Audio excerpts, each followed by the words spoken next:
Şimdi ben Instagram'daki arkadaşlardan bir şey rica ettim. Aklınıza gelen ne kadar saçma soru varsa bitkilerle alakalı olarak bana sormanızı istiyorum dedim. Hiçbir şekilde isim paylaşmayacağım ve bu sorulara beraber yanıt arayacağız dedim. Bana bir tane takipçim bir soru sormuştu. O soruya ben aşık oldum. Çok saf, temiz, çocuk merakı bir soruydu. Solucan gübresinden solucan çıkar mı? Soru buydu. Hani ben bu gübreyi kullanırsam toprağımda solucan olur mu şeklinde bir minnoşlukta soruydu. Hani böyle kafa yormadığımız sorular vardır bazen aklımıza gelen. O tatlılıkta. Bu arada tabii ki öyle bir şey yok. Gelen sorular arasında bu tarz bir soru da var. Onu da yanıtlayacağım. Bugün bitkilerle ilgili hem eğleneceğiz hem öğreneceğiz diyebiliriz o zaman. Ama eğer ilk defa geliyorsanız ben Ezgi, bu arkadaş da Mia Hanım olur. Beraber iç mekan tropikal bitkileriyle ilgili değişik değişik videolar hazırlayıp sizlere sunuyoruz. Bu da yaptığımız şu ana kadarki en değişik video olacak herhalde. Hadi başlayalım o zaman ilk sorumuzla. Şimdi çok güzel bir soru gelmiş. Çok da saçma değil. Kendisi de demiş zaten. Çok saçma değil ama sorayım. İki farklı ilacı karıştırıp aynı anda kullanabilir miyiz? Bayıldım soruya. Öncelikle şununla ilgili bilgi vereyim. Zaten arkadaş sorarken muhtemelen bilgisi var ki soruyor. Tripsin ilacı farklıdır, akarların ilacı farklıdır. İşte trake solunumu yapan böceklerin ilaçları farklıdır. Bu ilaçlar farklı farklı. Yani sen akar ilacını tripse verdiğinde bu hiçbir şekilde işe yaramaz. O yüzden bu soruyu sormuş zaten arkadaş. Bu sorunun cevabını bir tek ne yazık ki aldığınız ziraatçı bilebilir. Çünkü etken maddeleri birbirini bloklayabiliyor diye biliyorum ben. O yüzden ona sormanız daha iyi olacaktır. Ama bu soru sayesinde de güzel bir konuya açıklık getirmiş olduk. İkinci soru. Şimdi çok tatlı. Ben bir türlü toprağa parmakla nemliliğini anlayamıyorum. Gerçi sağ olun. Gerçi nem ölçeriniz de ben de aldım.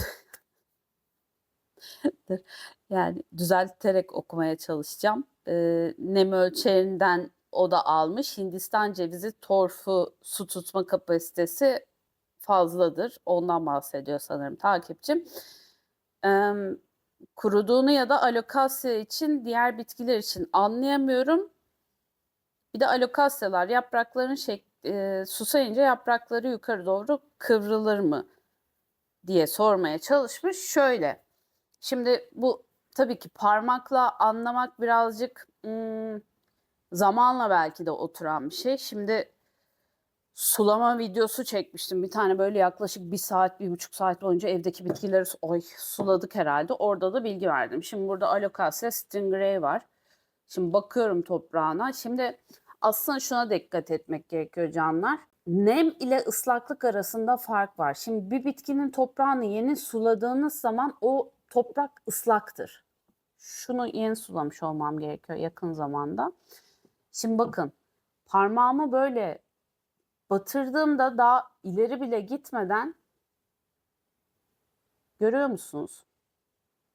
Hemen parmağıma toprak yapışıyor, olduğu gibi yapışıyor ve resmen ıslak bu toprak. Şu an nemli değil. Ama mesela Stingray'e bakıyorum. İniyorum. Şu an yavaş yavaş nem gelmeye başladı. Islaklık değil. Burada bir nem var. Parmağıma da çok fazla bir şey yapışmıyor toprak olarak. Şimdi ben bunu sulayıp sulamamada şuna bakıyorum. Evin sıcaklığı aynı zaten. Petekler yandığı için, güneşte olmadığı için. Ama bu ara hava çok soğuk. Güneş çıkmayacak. Yani ev ekstra olarak ısınmayacak. Bitki ekstra olarak fotosentez yapmayacak, ışık miktarı artmayacağı için. Hani bir hafta boyunca full güneşli bir hava olacak olsaydı ben bunu bugün sulardım. Ama özellikle kış döneminde işte bu sulama konusuna dikkat etmemiz gerekiyor. Şimdi İstanbul'dayım ben.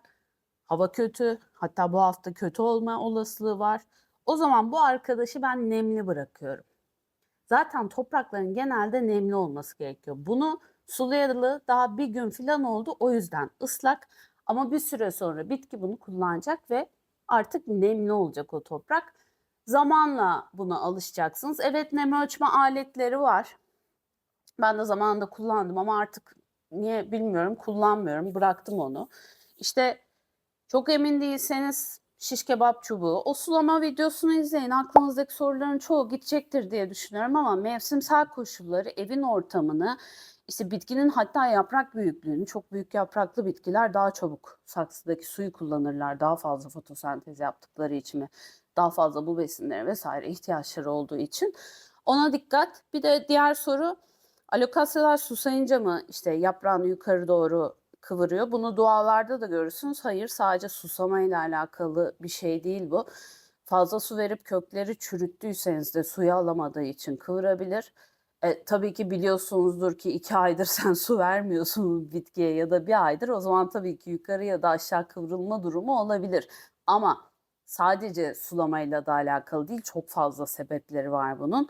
İşte dediğim gibi köklerde sorun olabilir, ışık fazla ya da az gelmiş olabilir. İşte alan yüzeyini arttırmak için içe doğru kıvrılabilir ya da ışık çok geldiyse kapatmak için böyle dışa doğru kıvrılabilir.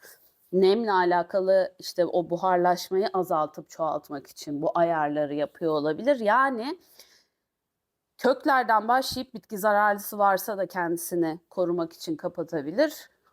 Yapabilir. O yüzden bugün videolara biraz fazla belki yönlendirme yapacağım. Eyvah bitkime bir şey oldu diye bir videom var. Orada adım adım nelere dikkat etmeniz gerektiğiyle ilgili bilgileri verdim. Sadece susayınca yapraklarını kıvırır diye bir şey yok. Tüm bitkileri cam fanuslar yapıp bakmak istiyorum. Evde olmuyor. Taşınsam mı? Tabii ki olabilir canım takipçim. Niye olmasın? Şahsen ben taşınırken bu evi özellikle güney cephe, yani bu kadar fazla bitkim yoktu ama gene bitkilerim vardı. Özellikle güney cephe, güneybatı cephe seçtim. Hatta ki bitkilerim ışığı bol bol alabilsinler diye. Taşınabilirsiniz. Cam fanusa kapatmaya gerek yok minnoş bitkileri. Yaşıyorlar bir şekilde. Nemli ortamı nasıl oluşturacağız? Fıs yapmadan, nem makinesi kullanmadan.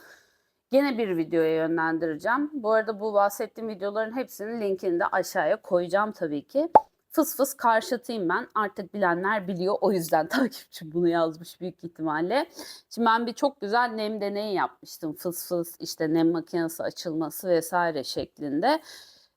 Alta güzel bir şekilde böyle su dolu kaplar bırakmak nemi en fazla arttıran yöntem olmuştu hatırladığım kadarıyla. O videoya bir bakabilirsiniz. Bir de bununla ilgili ileride güzel sorular gelecek. Oralarda da yanıt vereceğim bu konuya. Anlayamadığım, bitki bir yandan gelişirken diğer yandan yaprak kaybediyor. Hiç çoğalmıyor. Neden? Büyük ihtimalle bu alokasyadır. Fil kulağıdır bunu yaşayan. İşte burada da fil kulağı bakım videosu. Tabii ki burada kısa yanıtlar vereceğim. Şöyle canlar, eğer siz bitkiye besin vermezseniz bitki yeni yaprağını çıkarmak için şimdi enerjiye ihtiyacı var. Şimdi bu çocuk en son bu yaprağını çıkardı. Şu cillop gibi yaprağı çıkardı. Eğer alt tarafta bitkinin kendisinde, hele ki şimdi kış dönemindeyiz, ışık az, bu çocukta besin yoksa bu çocuk nasıl yeni yaprağını eskisini feda etmeden çıkarsın? Şimdi bunun enerjiye ihtiyacı var. O yüzden besin kullanımı diye her seferinde bağırıyorum, çığırıyorum. Doğru besini doğru zamanda kullanmak candır diyoruz. Yeterli enerjisi yoksa hayatına devam ettirebilmek için eskisini bırakacaktır. Genel çiçek ve sukular için bakımına nasıl alıştırırsan öyle gider diyorlar. Çok yok ilaçmış, toprak bahane. Bahane değil. Şimdi sen alokasyaya işte geldi aldın ya da bütün bitkilere, yani geçirgen olmayan bir toprak, balçık gibi toprağın içine dik, o bitki ölecektir. O yüzden bahane değil. Ama şöyle bir şey, evet doğru. Benim evimde kendi yetiştirdiğim kormdan, tohumdan yetiştirmedim de işte kormdan çoğaltılarak vesaire yetiştirdiğim bitkiler anne bitkilere göre daha sağlıklı, daha büyük oluyorlar. Bunun da sebebi benim ev ortamıma, benim sulama düzenime alışmış bir şekilde büyüyen çocuklar oluyor bunlar. Bizim zaten bitkilerimizin şoka girmesinin en büyük sebebi serada mükemmel alıştıkları bir ortamdan gelip bizim onlara göre rezalet evimize alışamamış olmaları. Ama bir süre sonra adapte olduktan sonra tabii ki alışıyorlar. Bu çocuk mesela, bunu da hikayesini yakın zamanda anlatacağım. Kormdan benim evimde büyümüş olan bir çocuk. Ya, tamamen benim sulamama alışık, benim besinime alışık, benim ışığıma alışık, benim sesime alışık, her şeyime alışık. Şimdi diğer alokasyonlardan, illaki daha güçlü olacaktır bu evde ama dediğim gibi öyle ilaç, toprak, bahane vesaire diye bir şey yok. Ona katılamıyorum. Bitkilerimle beraber yağmur ormanı ve kuş sesi dinliyoruz. Niye olmasın? Niye olmasın? Bir kere doğa. Doğa yani. Doğanın sesi, görüntüsü psikolojik olarak çok rahatlatan bir etkenler bunlar. Dış etkenler. O yüzden tabii ki niye olmasın? Ben de arada bir açıp klasik müzik dinliyorum.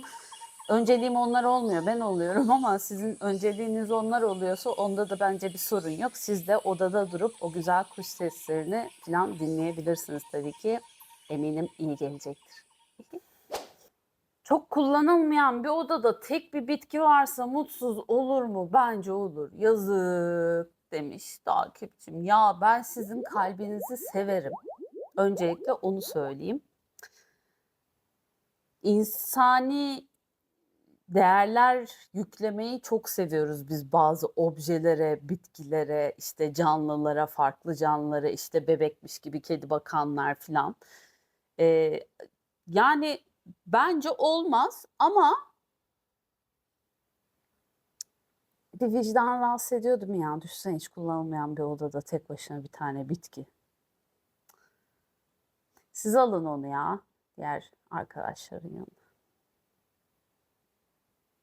Sevmedim ben bunu. Bilimsel mantıklı değil de duygusal açıdan sevemedim. Bitkilere olan sevdamız ne zaman başladı? Bence her insanın içinde tabii ki vardır sevgi ama bağlanmak. Şimdi ben peyzaj mimarı olmaya üniversite sınavından sonra Karadeniz gezisine çıkmıştık annem, ablam, ben. Orada karar verdim. Bir tane botanikçi teyze vardı. Bitkilerin adını söyledi, Latince falan. Oo, nasıl havalı geldi bana, düşünsenize yani ormanın içinden geçiyoruz. Bu diyor Pinus pinea, o diyor bilmem ne. Çok havalı gelmişti. Biz sınavdan sonra tercih yapıyorduk. Şu an nasıl bilmiyorum ama sonrasında ben de İstanbul Üniversitesi Peyzaj Mimarlığı bölümünü seçmiştim. Zaten mimarlık, çizim tarzı bir şey istiyordum ama yani doğayı zaten seviyorum. Hayvanlar, veteriner olayım dedim. Ablam tıp okudu, benim doktor. Ulan dedim bir insan için bu kadar kitap okuyorsa ben o kadar hayvan için o kadar kitap okuyamam diyerek veterinerlikten vazgeçip peyzaj mimarlığına yöneldim. Ama evdeki bu sevda ım, sanırım YouTube sayesinde oldu bence ya. Millette değişik değişik bu yabancı YouTuber'ları izleyip onlardaki farklı bitkileri görüp oho harikalar deyip ondan sonra Türkiye'de de bunların olduğunu öğrenip sonra Instagram'a geçip orada da bitki dünyasıyla tanışıp vesaire şeklinde tabii ki korona dönemi de koronayı diyebiliyor muyuz YouTube'da acaba ya? Bunu bir araştırayım da öyle koyayım. Instagram'da yasak çünkü. İşte o virüs dönemi de diyeyim etkili oldu.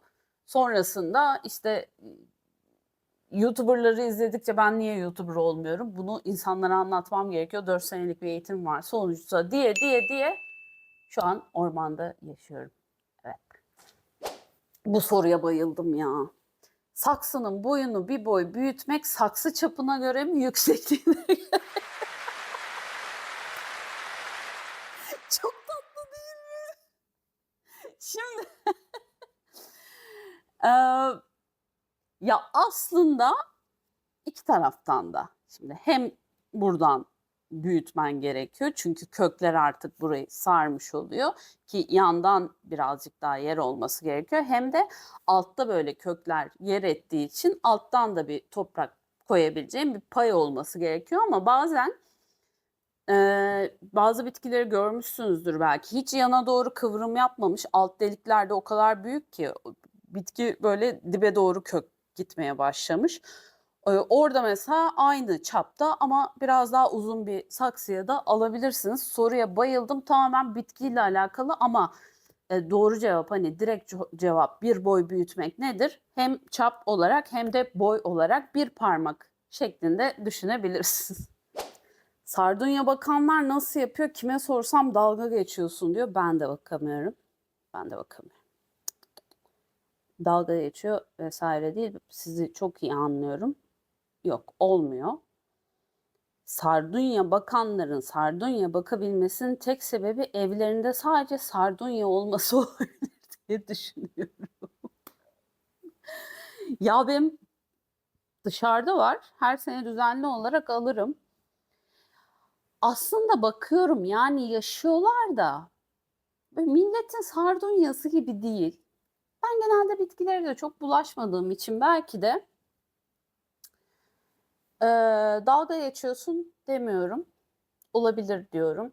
Her bitkiye bakmak zorunda değiliz diyorum. Bakmadığımız bitkilerde olsun diyerek diğer soruya geçiyorum.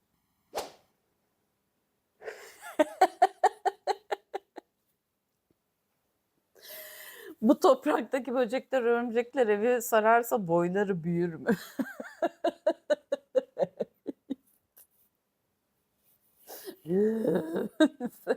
Ben kırmızı örümceğim ama hala kırmızı değil.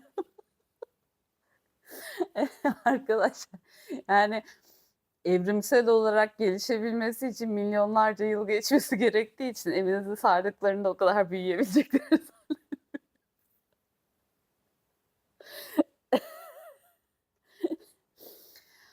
Oh, yok öyle bir şey tabii ki. Yani zaten nasıl ki bir hayvan piresi insana geçmiyorsa çünkü vücut ısısı hani hayvanın üzerinde mutlu olacak şekilde evrimleştiyse bize geçmiyorsa bitkilerdeki böcekler de zaten eve yayılmazlar. Bitki zararlıları o açıdan içiniz rahat olsun. Şimdi bitkilerin Ali Rıza Bey'i yani Yaprak Dökümü'ndeki alokasyalar mıdır dedi arkadaş. Ben de dedim ki diziyi izlemedim, kitabı okumadım. Soruya bayıldım ama Ali Rıza Bey ile ilgili tüyo versene. Tam olarak ne demek istedin anlayayım dedim. Takipçim de anlatmaya başladı. Ali Rıza Bey tamamen bir trip. Yani tribin vücut bulmuş hali. Evin en büyüğü ve hatta eşi Hayriye Hanım bir gün sürpriz yapıyor. İşte saçını kestirmiş. Ali Rıza da diyor ki saçım nasıl? O da diyor saçını kestirdin. Ha sevdiğim saçlarını kestirdin. Ben de buna oha öküz diye cevap tabii ki. Ya bence değiller. Alokasyalar çok taş atılan bir bitki cinsi olarak bakıyorum ben. Yani bir begonya daha zor belki de. Yani ya kişiyle alakalı olabilir, sabırla alakalı olabilir. Ben çok keyif alıyorum, beni çok seviyorlar. Ya kaybetmiyor muyum? Tabii ki kaybediyorum. Geçen ay 2 ay içerisinde belki de aldığım 3 tane alokasyayı kaybettim. Ama bir kere eve alıştıktan sonra da o bitkiyi kolay kolay kaybetmiyorsunuz. Şimdi evet Regal çok fazla geçen hafta paylaştım işte sorun yaşadı. O benle alakalı bir durum. Yani kök çürümesi yaptım çocuğun ne yapsın yani. Tamam ben bu eve alıştım daha köklerimi çürütmem demiyor. Ya bakım kısmıyla alakalı bitkilere bakmayacağız. Alokasya'da kolay kolay ya ben de çok kaybettim ama gerçekten arkadaşlar bu bakımına bir kere alıştıktan sonra adaptasyon süreci haricinde ve kök çürümesi haricinde kaybedeceğinizi zannetmiyorum. O yüzden hayır, alokasyalara o Ali Rıza Bey diyemeyeceğim ben. Üzgünüm. Bebeklerim onlar benim. Evet, solucan gübresi solucandan mı yapılıyor? Solucan gübresi arkadaşlar solucanların kakaları. Adı üstünde hani güvercin gübresi güvercinden yapılmıyor ya solucan gübresi de solucandan yapılmıyor. İnsan gübresi de insandan yapılıyor. İnsan gübresinden bebek olmayacağı gibi güvercin gübresinden güvercin çıkmayacağı gibi solucan gübresinden de solucan çıkmıyor. Arkadaşlar özel üretim çiftlikleri var. Bu çiftliklerde solucanları güzel güzel besliyorlar. Bir ara ben de hatta solucan gübresi üretmeyi planlamıştım. Bahçede belki hala yapabilirim. Güzel güzel bu arkadaşları besliyorlar. Bu arkadaşlar yedikçe bırakıyorlar. O bırakılanlar yavaş yavaş bildiğim kadarıyla o kapların içinde aşağıya doğru iniyor. Yani bir şey gibi düşünebilirsiniz işte bu öğütme makineleri var ya işte muzu yok bilmem neyi falan atıyorsun içerisine posa çıkarıyor. Bu posa solucancıkların sindiriminden geçmiş çok faydalı bitkilere faydalı olan gübreler halinde çıkıyorlar. Biz de işte topraklarımızda kullanıyoruz. Solucan gübresi üretimi sırasında hiçbir solucana zarar verilmemektedir minik kuşlarım. Hemen arkandaki Monstera Minim aldım. Yeni Perlit'te. Şu an toprağa ekebilir miyim? Monstera Minima. Burada minik bir uyarı, takıntılarımdan kaynaklı bitkiler dikilir, tohum ekilir. Bilginiz olsun minik kuşlarım. Bunu çok karıştırıyorsunuz. Bununla ilgili de yakında bir reels çekeceğim. Ben her zaman aldığınız malzemenin içerisinde çocukların hayatlarına devam etmesi taraftarıyım. Perlitte aldıysan Perlitte devam ettir. Perlitte bakmayı bilmiyorsan Perlitte almayacaksın. Yosunda alıyorsan Yosun'da devam ettir. Yosun'da bakmayı bilmiyorsan Yosun'da bitki almayacaksın şeklinde bakıyorum. O yüzden ben sadece toprakta yetişmiş bitkileri alıyorum. Her ne kadar deli gibi istediğim bir bitki olsa da Yosun'da bitki almıyorum ya da Perlitte bitki almıyorum. Minik kuşlarım eve alıştıysa tabii ki toprağa dikimini yapabilirsiniz ama her zaman bu bir risktir. Organ nakli gibi düşünebilirsiniz bizdeki. Sıcak havada iyiydi de şimdilerde soğan mı dersin, yamulan mı dersin? Bir şey oluyor bunlara. Kısacası su olayı verip vermeme sinirlerim bozuldu. Vermiyorum ölüyor, veriyorsun yine ölüyor. Welcome to kış şartları. İkisi arasında kaldıysan vermeyeceksin. Bunu net olarak söyleyebilirim. Şimdi şu çocuktu değil mi? Şimdi havanın ne olacağını bilmiyorum ve bu kuruyacak. Vermeyeceğim. Çünkü emin değilim, vermemeyi seçiyorum suyu. Hangi bitkiye baktığınız çok önemli. Kaktüs, sukulent, peperomia, ripsalis gibi bitkilere bakıyorsanız o iki sulama aralığın daha da uzun. Yani takır takır kuruduğu zaman sulanması gereken bitkiler bunlar. Takır takır kurudu. Yani %100 de emin değilsin hani takır takır kurudu mu bekle bir hafta daha bir şey olmaz. Tabii bunu arka arkaya çok fazla yaparsan bir şey olur ama hani böyle bir 3 aylık kış dönemini atlatana kadar korkma bir şey olmaz. Takır takır kuruduğundan emin değilsen bir hafta daha bekle. Sulayıp sulamama arasında kararsız da kalıyorsan sulamayacaksın. En garantisi kök çürümesinin dönüşü çok zor, kök kurumasının dönüşü daha rahat. Ya bak şimdi yargılamak da istemiyorum ama çalıntı bitki tutmuyor arkadaş. Bitki marketten diyorum bir iki sukulent yaprağı aşırayım ya bir süre büyüyor sonra bir şekilde iptal. Resmen haram mal. Sana da böyle oluyor mu ya da hiç yaptın mı? Bir kere de bir yerden dönerken yerde kaktüs gördüm bir parça aldım dalından resmen haram etmişler. Bizim bahçeden kiraz fidanlarımızı çalmışlardı kocaman sonra tutmamış onlar da. Benim bildiğim çalıntı bitki iyi büyür. Böyle bir rivayet var. Ya ben yaptım mı? Tabii ki yaptım. Ben peyzaj mimarı olarak seralara gittiğimde bir ara da sukulentlere sarmıştım seneler önce ama ben haber veriyordum. Şimdi kamera var bir de peyzaj mimarı olarak gitmiş. Her hafta gidiyorsun adamla görüşüyorsun. Yani düşünsene böyle o kadar para kazanıp sana gidip yaprak çalıyorsun. Aslında olayın şeyi o. Yani hırsızlık da değil böyle paylaşmak gibi geliyor bize muhtemelen. Yani yaptım. Kimi tuttu, kimi tutmadı. Alışveriş merkezinden yürüttüğüm de oldu. Yani budamıyorlar, etmiyorlar. Ben niye budamayayım arkadaş? Kameralar var, yakalasınlar. Hiç sorun değil. Tabii ki bu normal bir hırsızlığa asla teşvik değil yani. Buraları kessek mi? Yapmayın. Sosyal medya böyle bir şey. Ben hiç yapmadım. Asla öyle şeyler yapmam. Size de tavsiye etmiyorum. Aa.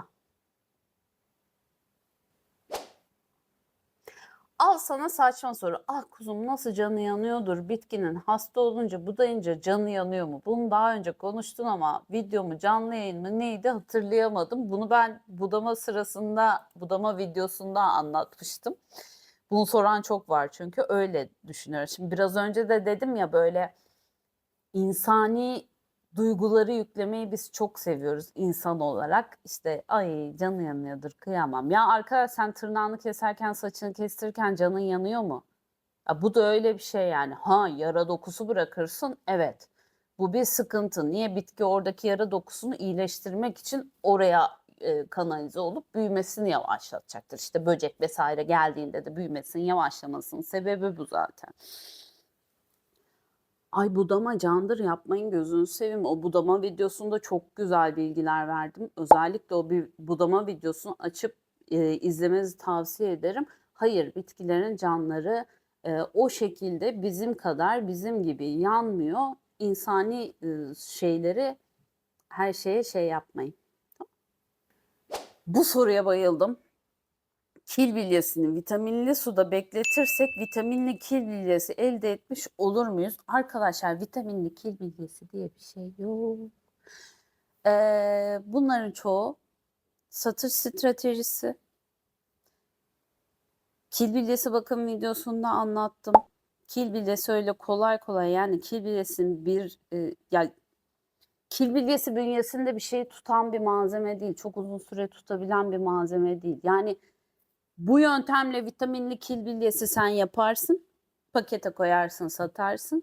Bana gelir o kil bilyesi. Ben bunu musluğun altında bir güzel o tozu mozu aksın diye. Tabii muslukta yapmayı tıkıyor sonra bahçede yıkarım.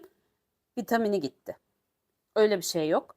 O yüzden kil bilyesi kullanıyorsanız vitamini yani besini sizin dışarıdan ekstra olarak suya hidroponik besin şeklinde vermeniz önemli. Ben bazı kaktüslerin tadını Ben bazı kaktüslerin tadını merak ediyorum. Böyle yeşil fasulye gibi pişirip yenebilir mi acaba?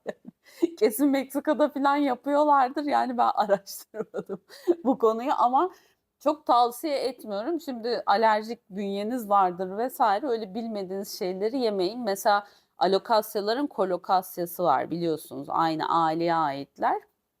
Antalya tarafında pişirip bunu yiyorlar bildiğim kadarıyla. O bizim kormlar var ya, onların kolokasya kormlarını pişirip yiyorlar ama şimdi sen burada kolokasya buldun, ay pişireyim yiyeyim diyemezsin. O yöreye özgü bir şeydir. O yüzden bir yörede size bunu teklif ediyorlarsa biz hep yiyoruz, yüzyıllardır ölmedik şeklinde evet onu yiyebilirsiniz ama lütfen evde böyle şeyler denemeyin. Toprak değişiminden ne kadar sonrasında besine başlamalı bitki büyüyorsa? Çok güzel soru. Şimdi benim topraklarım torf yani kokopit, pomza, perlit vesaire şeklinde olduğu için çok fazla besin yok içerisinde. O yüzden bitki o stresi atlattıktan sonra nasıl diyeyim belki ikinci, üçüncü sulamada evet besinli su büyüme dönemindeyse tabii ki veriyorum. Ama siz organik toprak kullanıyorsanız şimdi çok tavsiye etmiyorum ama bahçe toprağına dikim yaptığınız organik toprak karıştırdığınız karışımınızı bunda hemen besin vermenize gerek yok. Çünkü toprakta zaten besin var. Acele etmenize gerek yok. Ama dediğim gibi besinsizse toprak 2-3. sulamadan sonra verebilirsiniz. Merhaba abla benimki komik soru değil ama can suyu ne kadar ve ne zaman verilmeli? Hiç sorun değil. Ablasının gözü. Can suyu hemen verilmeli. Tabii ki can suyunun can suyu olmasının sebebi o. O yüzden can suyu diyoruz. Şimdi ben artık şey de yapıyorum. Mesela bu arkadaşı yeni suladım diyelim. Zaten yeni sulamıştım. Mesela bunu saksı değişimini yaptım. Saksını büyüttüm diyelim. Gene yeniden suluyorum. Yani bendeki mantık aslında can suyu değil ama bu bir şekilde can suyu oluyor. Olay şu. Su sayesinde o boşluklar, toprak boşlukları vesaire kapansın. Peyzajda dışarıda da aslında can suyunun amacı budur. Şimdi sen kök bu şekilde oturmuş saksıda değil mi? Sen şimdi bir çukur açıp bu saksıya bu bitkiyi yerleştiriyorsun. Diktin. Hele ki 2-3 metrelik işte ya da 10 metrelik yeri geliyor. Bitkileri dikiyorsun ya da bir zeytin dikiyorsun. Gövdesi şu kadar. Can suyunun amacı saksı içerisindeki toprakla dışarıdaki toprağın birbirine kaynaşmasına fayda sağlamak, yardımcı olmak. Bu yüzden dikimini yaptın sen bir de çökmeler olacak. İşte o toprak alta doğru gidecek. Belki bir boşluk kalmıştı. Hani onu da o sırada görmen gerekiyor. Belki ağaç yamulacak vesaire. İşte bu yüzden can suyunu hemen dikim yaptıktan sonra bizim için de geçerli. Dışarıda yaptığımız peyzaj için aslında minyatürlü biz evimizde yapıyoruz. Bu bitkilerin saksının, toprağını değiştirirken tek fark dışarıda ben işçi arkadaşlardan yardım alıyordum. Burada kendim yapıyorum. O yüzden can suyu candır diyoruz. Toprağımız ıslak da olsa, kuru da olsa anında veriniz. Ne kadar? Çok hatalı bir soru bu. Niye hatalı kuzum biliyor musun? Su foşur foşur verilir her seferinde. Ne zaman sulama yapıyorsan. Foşur foşur suyu sen verirsin. Fazla sulamak bu değildir. Fazla sulamak, ben bugün bunu suladım. Bir hafta sonra toprağını kontrol etmedim, bir daha suladım. Bu fazla sulamaktır ama ben bunu sularken foşur foşur su verdim. Bu fazla sulamak değildir. O yüzden istiyorsan 10 litre su verebilirsin. Toprağın ıslandığından emin ol. Annem full çiçeğine yıkadığı etin sebzenin suyunu döker vitamin derdi.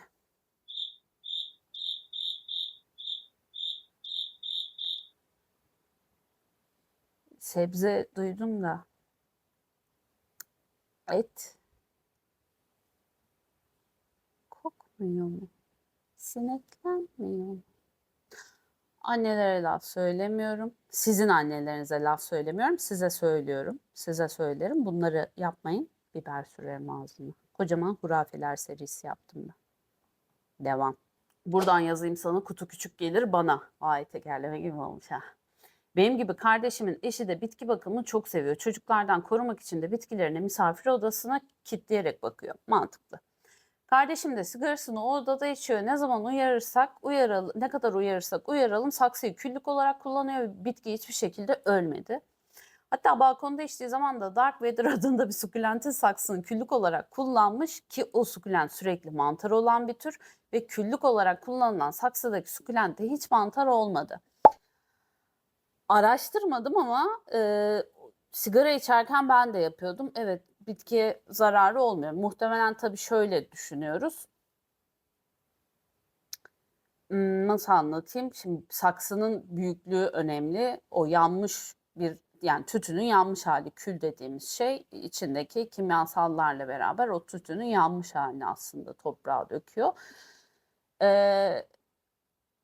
Koca karı ilacı mı diyeyim, işte geleneksel şeylerde mi diyeyim? Evet, külün faydaları olduğunu biliyorum.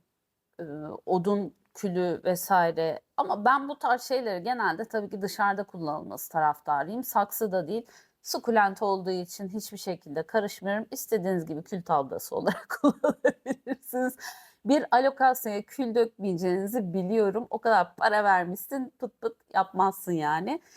Hani toprağa demir minerali vermesi için pasta çivileri suda bekletiyorlar ve o sularla bitkiler sulanıyor ya, çiviler toprağa gömülüyor ya. Bunun yerine doktorların bize verdiği demir şuruplarından suya karıştırıp bitkileri o şekilde sulasak bir faydası olur mu? Ya da bu tamamen hurafe serisinden birisi mi? Tek seferde okumayı başardım. Dış mekanda bu demir olayını ben duydum. Pasta çivilerin işte beyaz ortancaların altına diktiğinde bu mor mavi ortancaların çıkması. İşte şey gibi düşünün, suda yetiştirilen ya da orkidenin sulama suyuna renkli şey katıp beyaz orkideyi mavi şeklinde sizlere satıyorlar ya, bizlere satıyorlar ya, onun gibi düşünün. Bazı bitkiler evet demir oranı ağırlıklı topraklarda büyümeyi tercih ediyorlar. Bu topraklarda daha mutlu oluyorlar ama gene şimdi minik kuşlarım, bu çocuğun yaşamını sağlayan şurası ya, şu kadarcık saksı. Şimdi ben buna demir koydum, bir şey yaptım. Ya buranın pH'i, biz daha bu konuya girmedik. Bakın, ben daha araştırma yapmadım. Sizle karşılıklı oturup bu konuyu konuşmadık. Şuncacık toprağın ben pH'ıyla oynadım. İçine demir soktum, demir oranını arttırdım, asidik yaptım, bazik yaptım. Ya bu çocuk ne kadar yaptım bir de. Hani bunu nasıl ayarlayacağım şeklinde düşünün. Lütfen evdeki saksıdaki bitkilerinize bu tarz şeyler yapmayın. Dışarıda tabii ki, yani siz bilirsiniz, yarar mı yaramaz mı bir bakarsınız. Şimdi dışarıda bir yağmur yağıyor, 3 gün sürüyor. O toprak zaten tertemiz oluyor. Ama burada o şansımız yok. Çocuklara bu eziyeti etmeyin.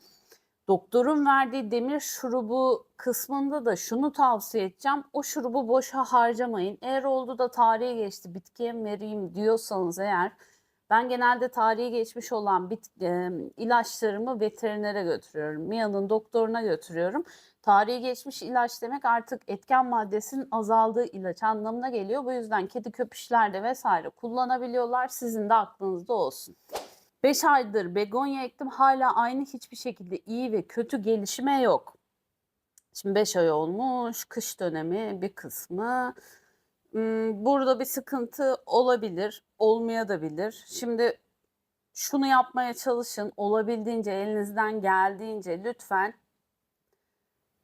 şeffaf saksıya bitkilerinizi dikmeye çalışın. Hele ki bu tarz, işte, yeni denediğiniz bir şeyi deniyorsunuz, yani yeni yaptığınız bir şeyi deniyorsanız şeffaf saksıya dikin ki kökleri de görebilin. Çünkü bir bitkinin eğer kökleri sağlamsa, sağlıklıysa gerisi önemli değil arkadaşlar. Eninde sonunda, kendisine gelip uyanacaktır o bitki. Oldu ki stresten uykuya girdi ya da kış döneminden dolayı uykuya girdi ama bizim kalbimiz nasılsa bitkilerin kökleri de o. Kalbimiz olmadan biz yaşayamıyoruz ya da beynimiz olmadan yaşayamıyoruz. Bitkileri de bu şekilde düşünebilirsiniz.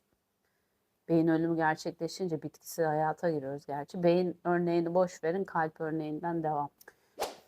Sonuncu şeye geldik. Espri amacıyla mı yazıldı, ciddi miydi bilmiyorum ama benim kocam cimri. Biz ortamı 14 derecede yaşıyoruz. Bitkilerim, tropikler etkilenir mi? Tabii ki ben sizleri her zamanki gibi ciddiye alıp cevap vereceğim. Geyik olsun diye de yazıldıysa da. Öncelikle hani şunu söyleyeyim. Aşkım kapışmak gibi cevap vermek istiyorum şu an size ama bunu yapmayacağım. Minnoş Jungle'ım ben, kendine gel, ilişki tavsiyesi verme. Şimdi benim Alocasia regalimin bebeklerinden bir tanesi dışarıda ama yaz döneminden beri dışarıda ve o hava yavaş yavaş soğudukça, yavaş yavaş ışık azaldıkça kendisi adapte ola orada şu an çok güzel yaşıyor. Şimdi hiçbir şekilde belki 1,5 aydır toprağına su değdirmemişimdir. Çünkü bu ara hava çok soğuk. Garanti kök çürümesi olur. Şimdi hava soğuksa bitkileriniz uyuyacaktır, uykuya geçeceklerdir. Bu arada o da uykuya geçti. Hatta çok tatlı şey gibi, doğum kanalında sıkışmış yaprak gibi bir tane yaprağı böyle çıkacaktı. Sonra uykuya geçti, kaldı o yaprak. Yaklaşık muhtemelen 2-3 haftadır o yaprak öyle duruyor. Sulama kısmına lütfen dikkat edin. Eğer hava çok soğuksa, bulunduğu ortam çok soğuksa bitkilerin bundan büyüyememe şeklinde tabii ki bir etkilenmeleri olacaktır diyorum ve minik kuşların bazılarınız bu sorulan sorularla ilgili aşağıda yorum yapma isteği hissedebilir. Yorum candır, tabii ki istiyorum ama lütfen saygı sınırlarını zorlamadan, saygısızca yorumlar yapmadan yorum yapın. Karşılıklı istediğiniz şeyi konuşabiliriz ama başkasının sınırlarına girilmesine izin vermem. O yorumu silerim. Yorumlarınızı silmek istemiyorum. O yüzden bunları dikkat ederek yorum yaparsanız ve beğeni yapıp kanalı böyle takip edip abone olup bir de sevdiklerinize de ya izlesene şu kızı çok tatlı ya diye yollarsanız ne mutlu bana diyorum ve haftaya bir sonraki videoda görüşmek üzere. Bay bay.